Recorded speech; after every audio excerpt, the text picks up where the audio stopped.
57 BC, the Axone River in northern Gaul. The wooden planks of the narrow bridge vibrate under heavy footsteps as the first ranks of the Belgae army emerge from the morning mist. There are exactly 10,000 of them, and they let out a deafening, primal roar that physically shakes the eardrums. On the other side of the narrow passage stand just 80 legionaries, under the command of Centurion Sextus Julius Baculus. A terrifying silence reigns in their ranks, broken only by the creaking of leather straps and the metallic clang of scutums. This is the very moment when any normal person would drop their weapons and flee in panic. Baculus does not shout motivational speeches or appeal to the gods in the face of certain death. He merely makes a single, brief gesture with his hand, and 80 shields are lowered in unison onto the wooden planks, forming a solid wall.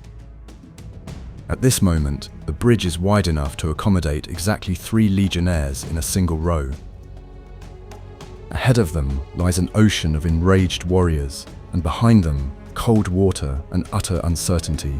The Centurion realizes that in 2 minutes, the first wave of enemies will crash into their formation with the force of a speeding locomotive, and this is where things get really interesting.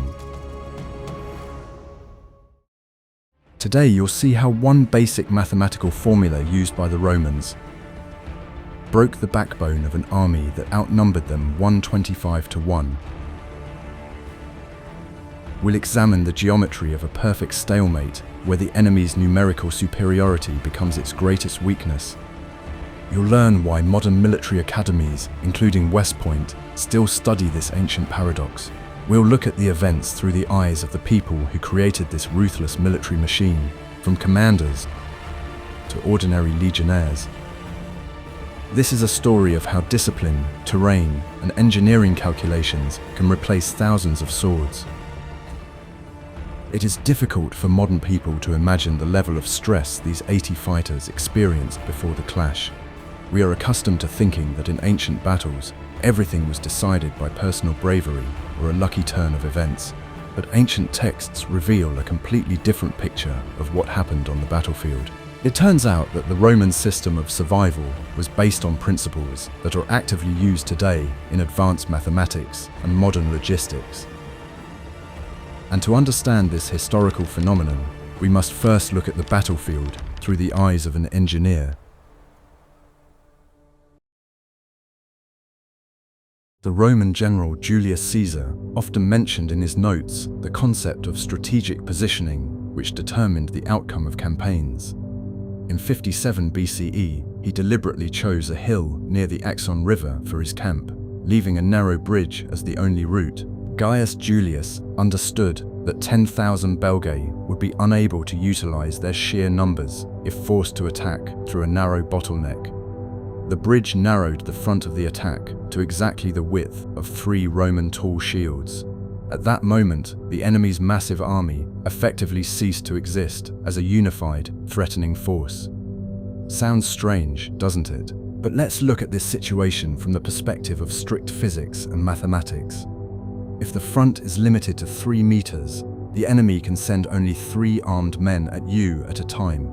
The remaining 9,997 warriors are forced to simply stand in the rear and wait for their turn to enter the bloody battle. They become useless dead weight that only puts pressure on their own front lines and creates terrible chaos in command and control.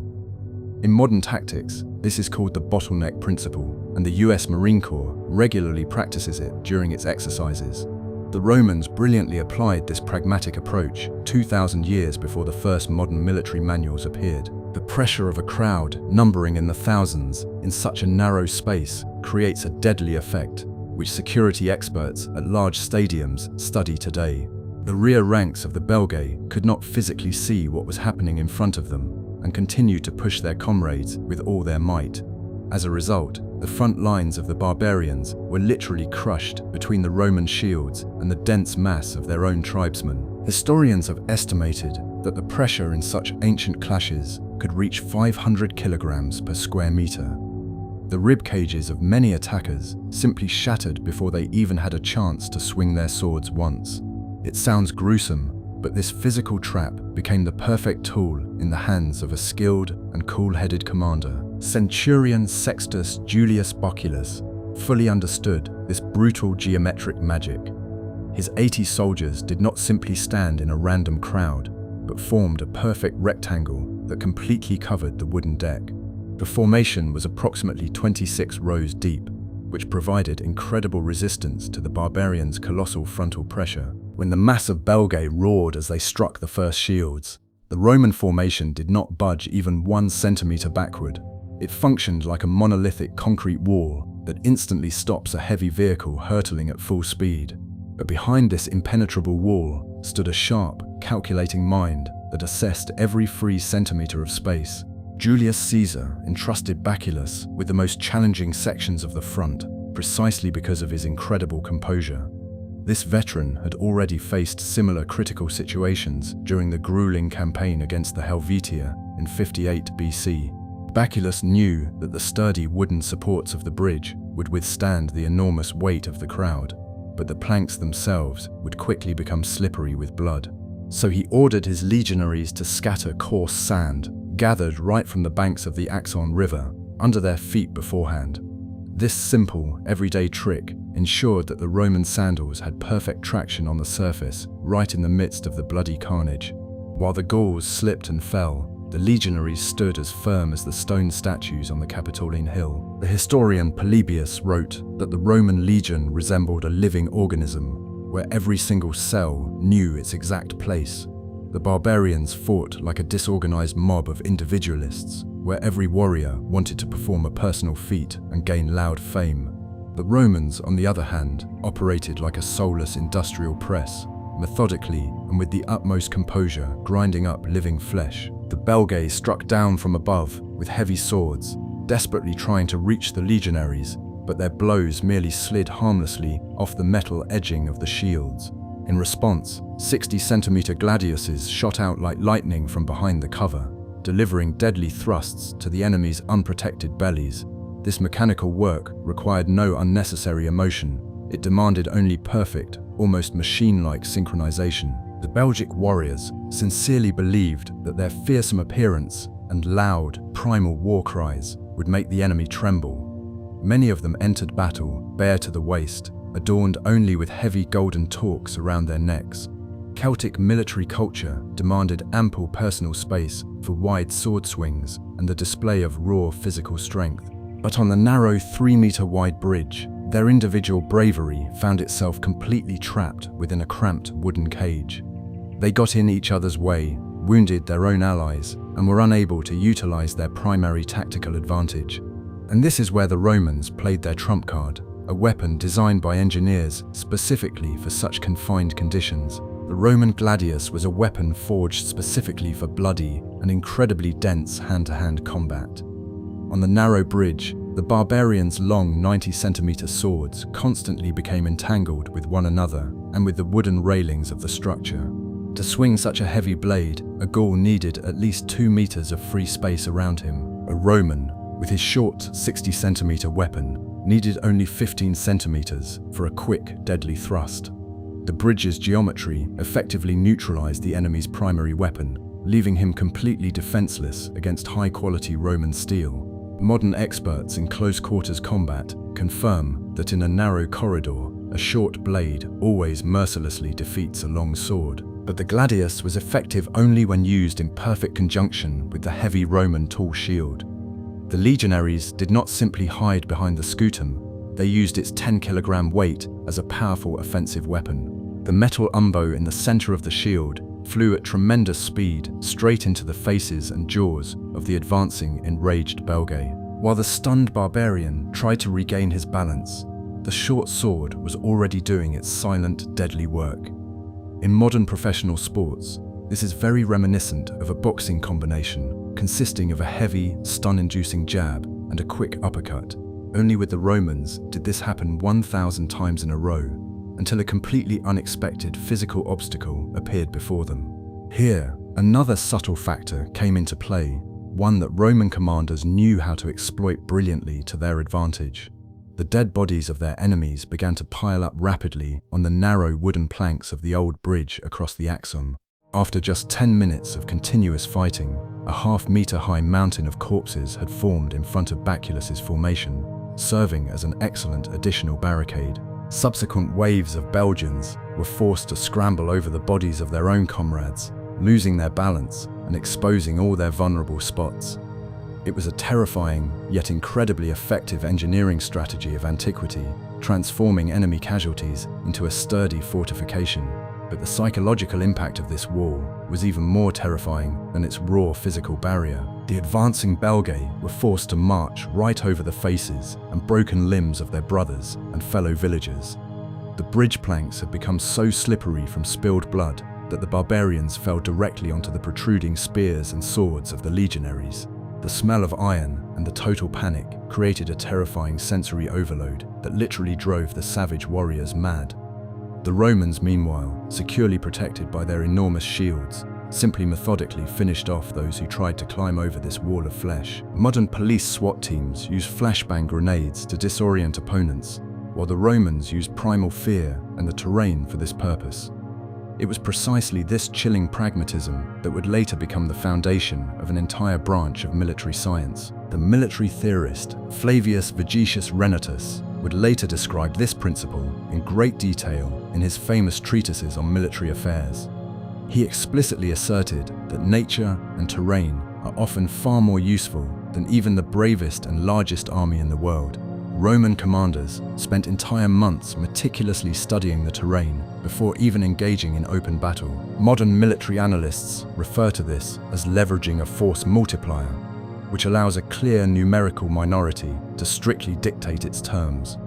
A well-chosen position on a hill or a narrow bridge allows one soldier to do the work of 100 men, and this logically leads us to yet another striking fact about the inner workings of this system. Caesar's vast army included special officers known as mensors, or ancient military surveyors. They had measured the width of the bridge across the Axona in detail even before Baculus led his 80 men there. The topographers calculated with mathematical precision that exactly 3 legionnaires with shields could stand shoulder to shoulder on those 3 meters. This ancient form of data analytics saved thousands of lives by transforming a random, spontaneous clash into a fully controlled process. Today, giant corporations spend millions of dollars on risk forecasting using incredibly complex neural networks. The Romans simply took a wooden measuring rod and a piece of parchment and won the battle in advance, even before it actually began. While the front line of legionnaires methodically repelled the Belgae's frenzied attacks, the rest of the centuria's soldiers stood in absolute calm. They did not shout, rush into battle, or waste precious energy on completely unnecessary emotions. For them, this was not a mystical life or death battle, but simply another day of hard physical labor. In modern professional sports, this state is called flow, when a trained athlete performs memorized movements on autopilot. The Roman army managed to put this complex psychological state on an assembly line, training soldiers to completely shut out panic.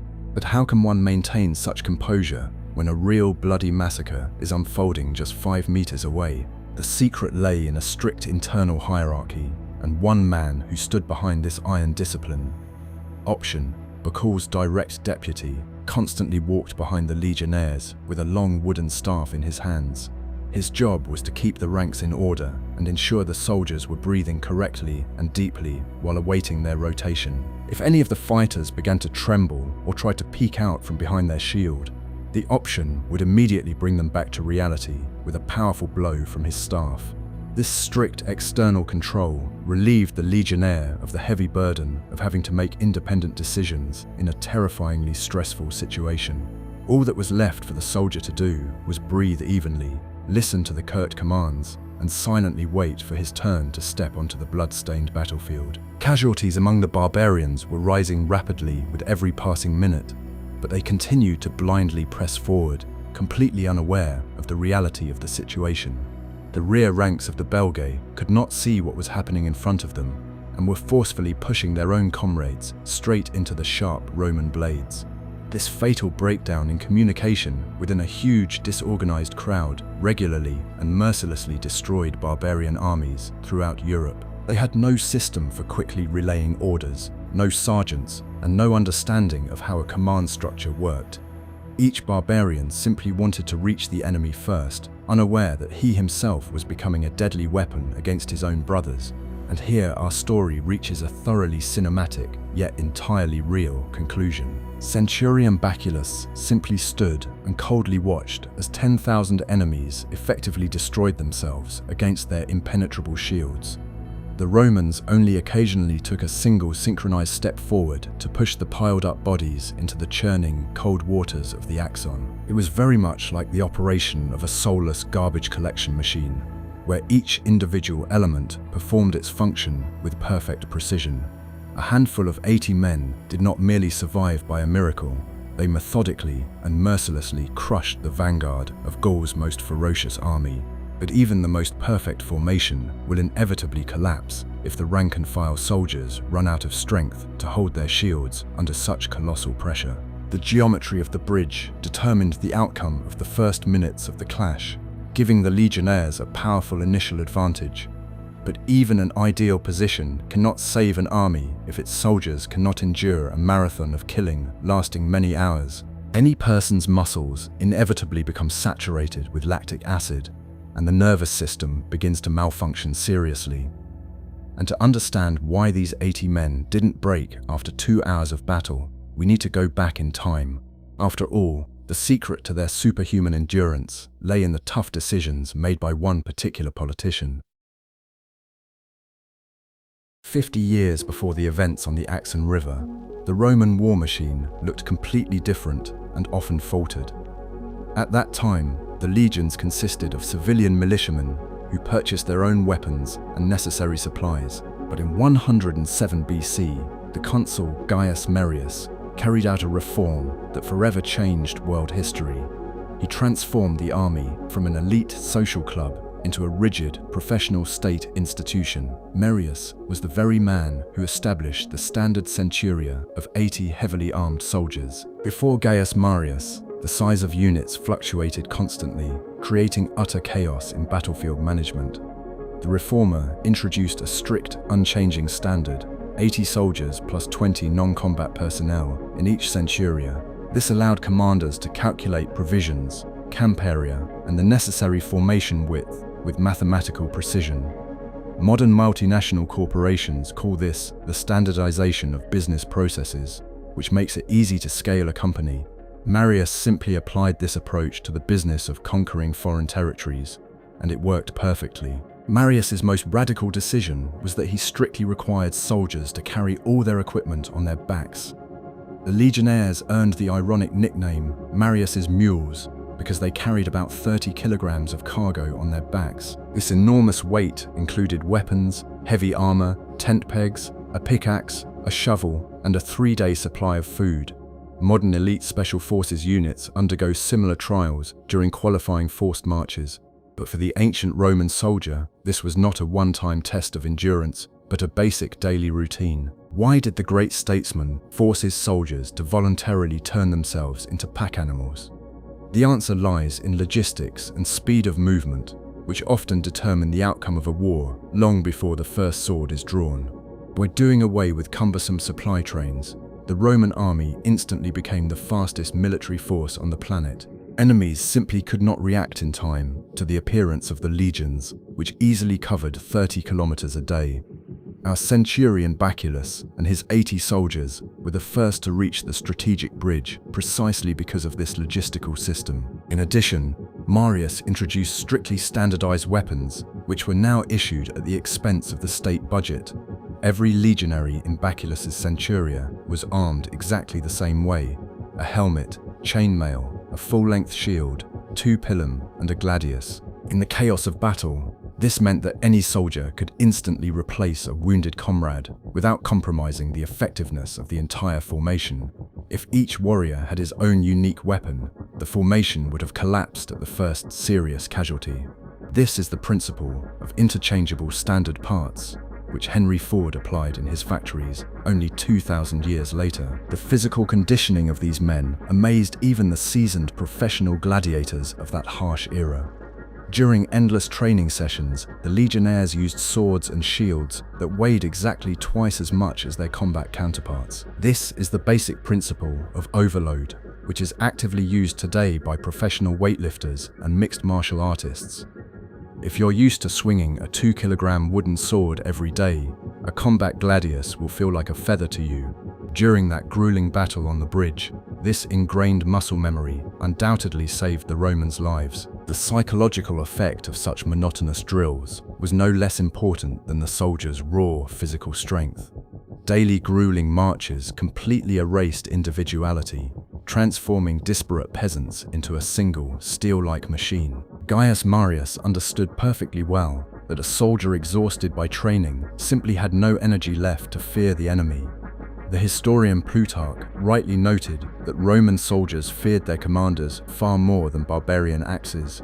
Discipline became the very glue that held 80 men together on the wooden planks of the bridge. An important part of the military reform was the introduction of a single sacred symbol for the legion, the silver eagle. This may seem like a minor detail, but in the context of ancient battle, the psychology of religious symbolism worked flawlessly. Losing the eagle was considered the greatest disgrace, and the soldiers sincerely preferred to die rather than retreat from their position. The standard-bearer always stood in the most dangerous spots, setting a clear rhythm and direction for the entire centuria. For the 80 legionaries on the bridge, that cold piece of metal meant far more than their own lives. As a result of these systemic changes, Rome gained an army capable of operating autonomously under absolutely any conditions.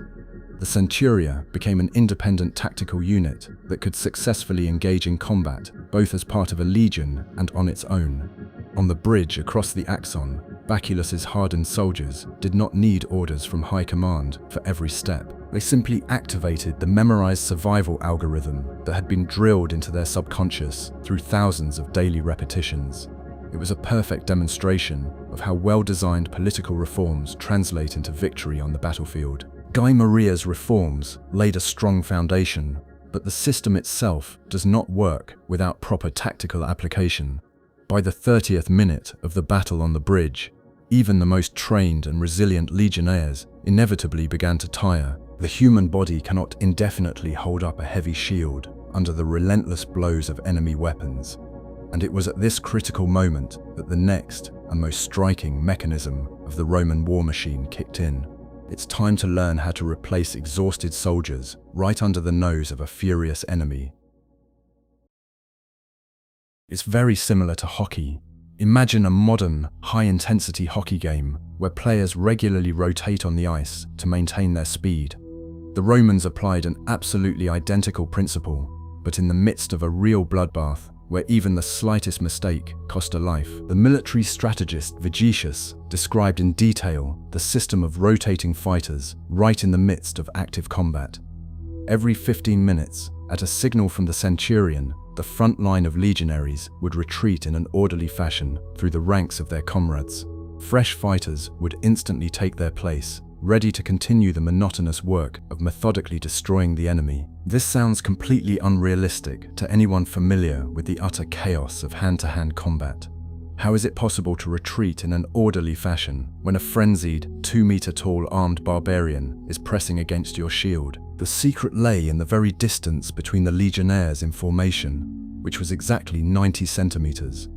This space was more than enough for a fresh soldier to step forward, while a tired one slipped behind him.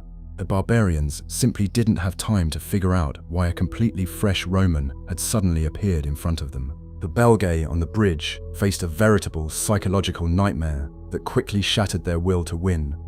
Celtic warfare was based on one-on-one combat and the rapid expenditure of all energy in a powerful initial surge. They expected the enemy to either crumble under their furious onslaught or begin to tire and make critical mistakes. But the Roman formation functioned like an assembly line. Shattered shields vanished, and new ones instantly appeared in their place. This gave the Gauls the terrifying sensation that they were fighting an immortal, many-headed monster. In his commentaries, Julius Caesar repeatedly marveled at the incredible composure of his soldiers during such maneuvers. Changing ranks required absolute trust in the man standing behind you with his sword drawn.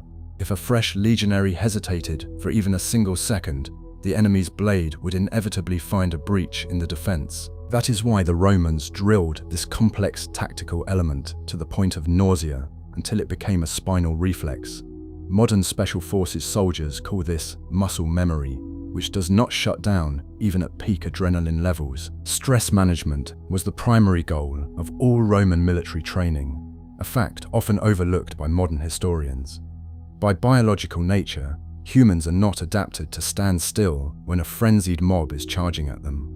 The basic instinct for self-preservation screams that one must either flee or launch a chaotic counterattack. The Roman system tricked the brain by replacing primal fear with a predictable ritual and a clear sequence of actions.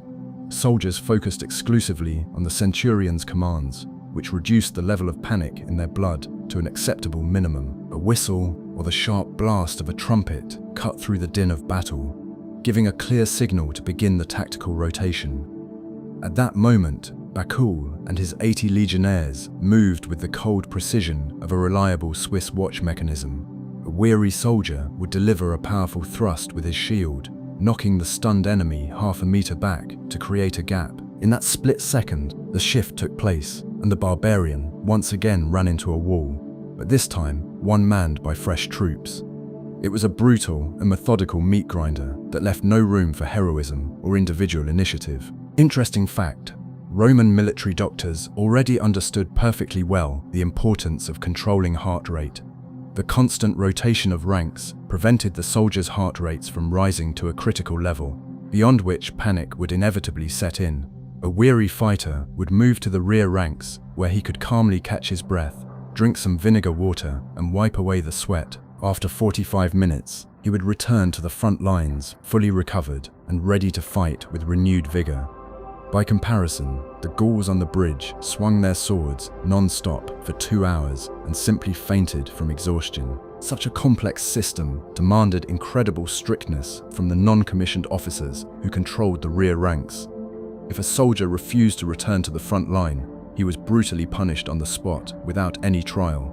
The options, the centurion's deputies, stood behind the formation with long pikes and mercilessly kept the ranks in line. Any attempt to break formation was met with a powerful blow to the back, which quickly brought a panicked soldier back to harsh reality. Brutal, undoubtedly, but it was precisely this brutality that allowed 80 men to survive while completely surrounded by 10,000 enemies. The psychology of a narrow front worked both ways, and the Romans exploited it to the fullest for their own advantage. The Gauls on the bridge gradually began to realize that they were in a deadly trap from which there was simply no escape. Their front ranks begged those behind to stop, because moving forward meant certain death by Roman swords. But the rear ranks, blinded by a thirst for blood and seeing nothing else, continued to push their comrades towards certain doom. All the Romans had to do was maintain their set rhythm and prevent any accidental gaps in their defense. Thanks to the rotation system, a centuria could hold a wooden bridge for hours without losing any of its combat effectiveness. But even the perfect mathematics of a formation can easily collapse if there is no reliable steel core at its center. Robots feel no fear, but Roman legionaries were still human beings with their own weaknesses and emotions. For the mechanism to work, it required a man whose immense authority would keep the system from collapsing at the most critical moments. And in this story, that man was the very same stern commander standing on the right flank.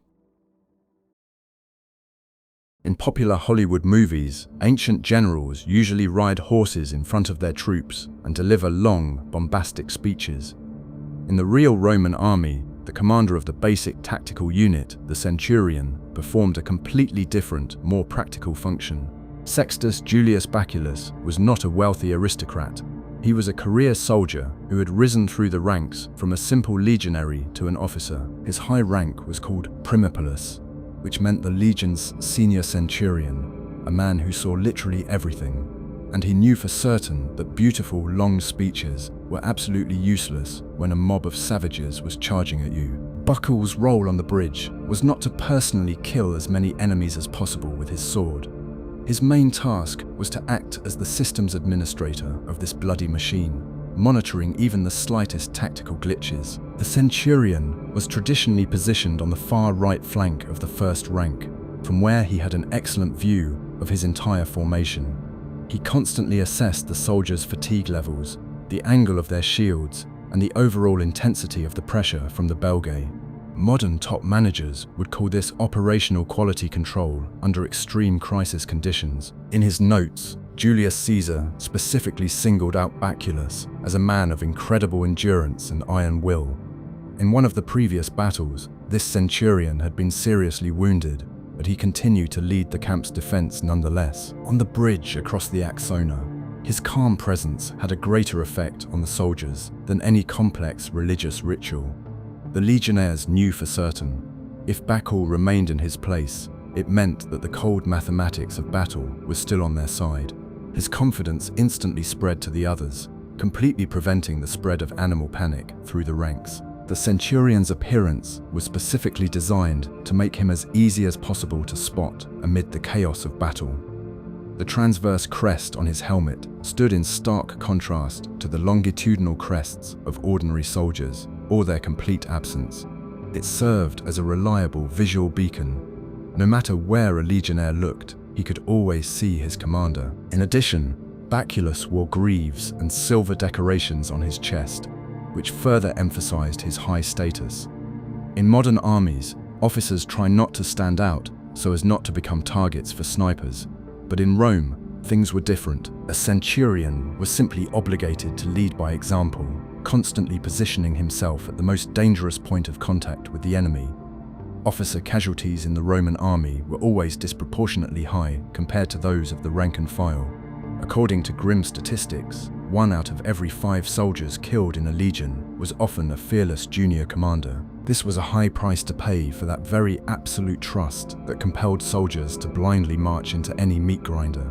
Baculus could not hide behind the backs of his subordinates, because then the entire complex system of discipline would have collapsed instantly. Historically, the centurion's main disciplinary tool was the vitis, a sturdy grapevine with which he punished soldiers who had committed offenses. But in the fierce battle on the bridge, Bacul didn't need to strike anyone because the system was already running on autopilot. He made active use of his voice, cutting through the din of battle with short, abrupt commands that sounded very much like a dog's bark. Change ranks, raise your shields, and step forward. These phrases had been drilled into the soldiers' minds over long months of endless training. It's very similar to the work of a modern boxing coach who shouts instructions to his fighter during a round. An important task for Bacul was to read the enemy's psychology and accurately predict their next moves on the battlefield. He understood perfectly well that 10,000 Belgians could not physically sustain such a high pace of attack indefinitely. After 2 hours of completely fruitless attempts to break through the formation, the barbarians would inevitably begin to sink into deep despair. Bacul patiently waited for this moment to give the order for a short, localized advance by the centuria. This was not a large-scale attack, but simply a methodical pushing back of the exhausted enemy by 2 meters. Such micro-victories gave the exhausted legionaries a powerful surge of endorphins, which helped them ignore their muscle pain. The feeling of control over a critical situation is the best antidote to combat stress and uncontrolled panic. When the Romans saw with their own eyes that a massive army was retreating in the face of their coordinated advances, they felt invincible. Baculus masterfully managed this emotional roller coaster, skillfully alternating between a rigid defense and brief bursts of aggression. He wasn't just a hothead, he was a subtle psychologist, playing on the frayed nerves of 10,000 men. The historian Polybius wrote that the Romans did not choose as centurions those who were eager to rush into battle for the sake of glory. They needed leaders who were steady, calm, and capable of holding their ground with a cool head until their last breath. Sextus Julius Baculus fit this description perfectly, embodying the entire Roman military doctrine. His personal journey was a long evolution from an ordinary, frightened recruit to a brilliant architect of tactical victories. And on that narrow wooden bridge, he proved that 1 cool head is worth 1,000 hot barbarian hearts. The commander ensured the smooth operation of the tactical mechanism, But the battle for the crossing was still raging. The physics of the wooden bridge and the immense mass of human bodies began to create entirely new problems for the defenders. The 80 legionnaires had to contend not only with their enemies' swords, but also with the inexorable laws of biomechanics. To hold this crucial line, the Romans had to apply engineering knowledge that was deeply integrated into their own equipment. It's time to take a closer look at the gear that transformed these ordinary men into the walking tanks of antiquity. The Roman scutum, a heavy full-body shield, was the empire's primary technological advantage in brutal close-quarters combat. Unlike the flat Celtic shields, the Roman version had a very specific curved, semi-cylindrical shape.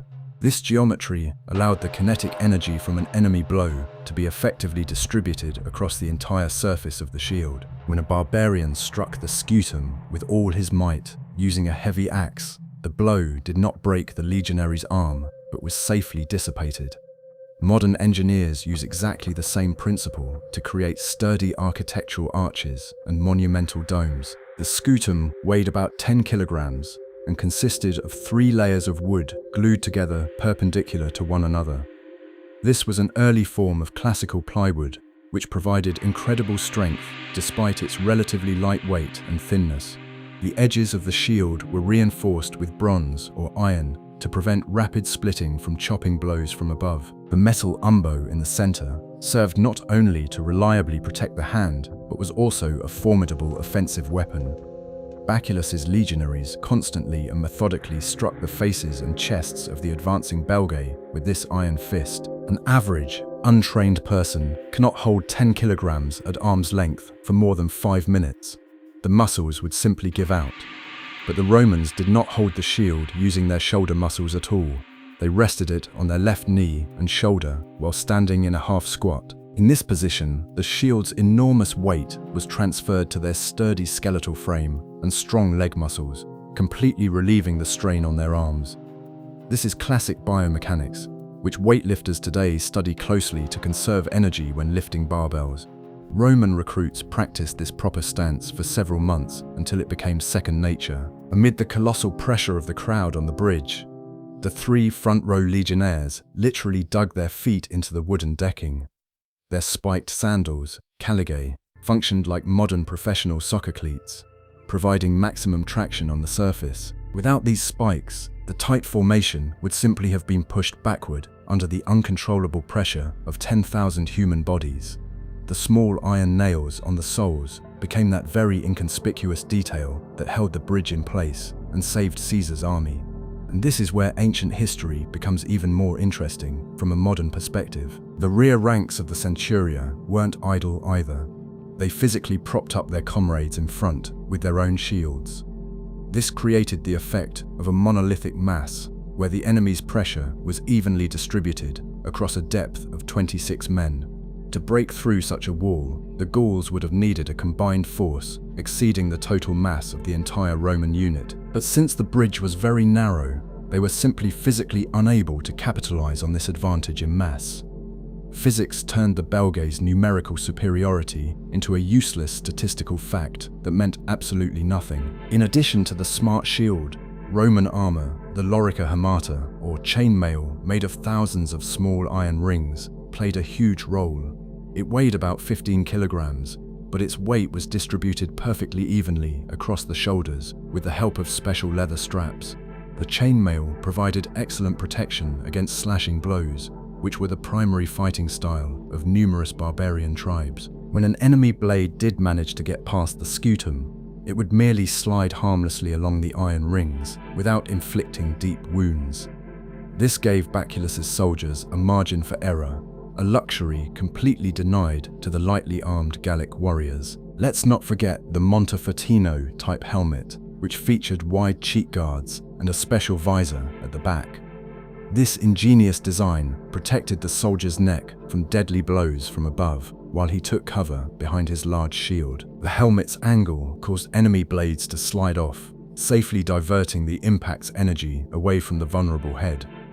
Gallic helmets looked cooler and more ornate, but Roman ones allowed a soldier to remain conscious after a powerful blow.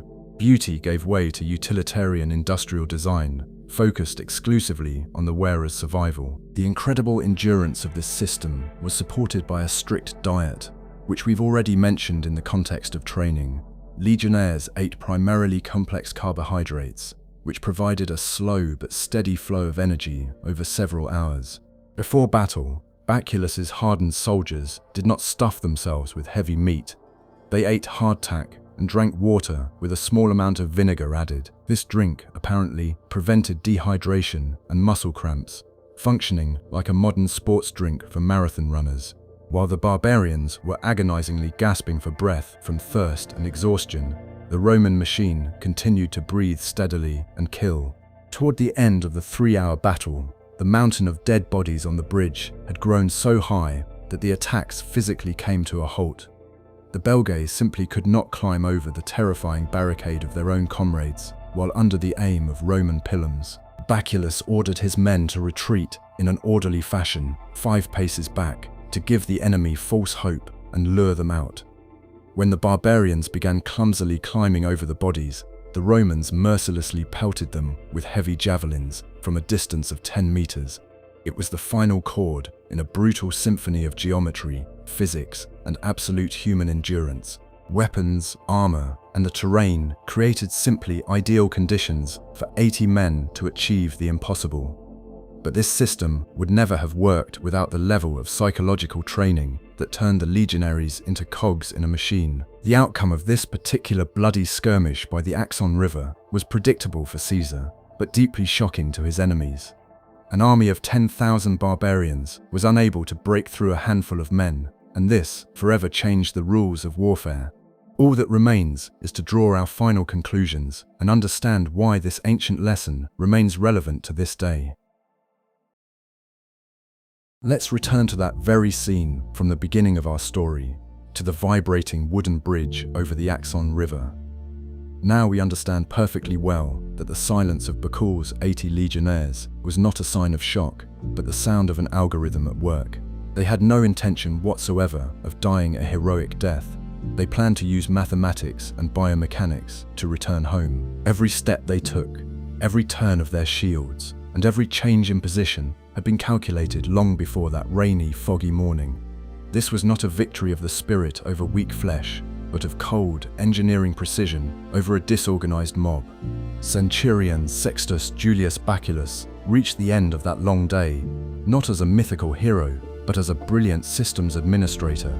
His goal was solely to maintain order within the Centuria, and he accomplished it with frightening efficiency. The Belgic army, having lost hundreds of warriors on a narrow stretch of woodland, fell into deep despair and soon retreated in haste. The Roman military system proved that discipline, when properly applied, always triumphs over uncontrolled fury and the enemy's numerical superiority. This centurion's path is the best proof that it is not size, but structure that makes an army great. Today, the terrain multiplier principle, which the Romans intuitively applied in Gaul, is taught at all prestigious military academies around the world. At West Point, future US officers analyze ancient battles not out of a love for ancient history, but for the sake of tactics. They study how narrowing the front, controlling logistics, and rotating fatigued troops can neutralize virtually any enemy army. Modern soldiers use Kevlar instead of plywood and automatic rifles instead of gladiuses, but the laws of geometry remain the same. Only the setting has changed, and the basic mathematics of the perfect stalemate is still just as unforgiving of mistakes. The Roman Empire fell long ago, but its systematic approach to solving extreme problems has successfully endured for millennia. This story reminds us that the right approach and strict discipline often matter more than raw resources. The 80 people on the bridge clearly demonstrated that a system cannot be broken if every element functions without critical failures. The next time you find yourself facing enormous, overwhelming problems, remember that ancient wooden bridge. Sometimes you don't need to charge headlong forward. You just need to find the right weak spot and raise your shield firmly.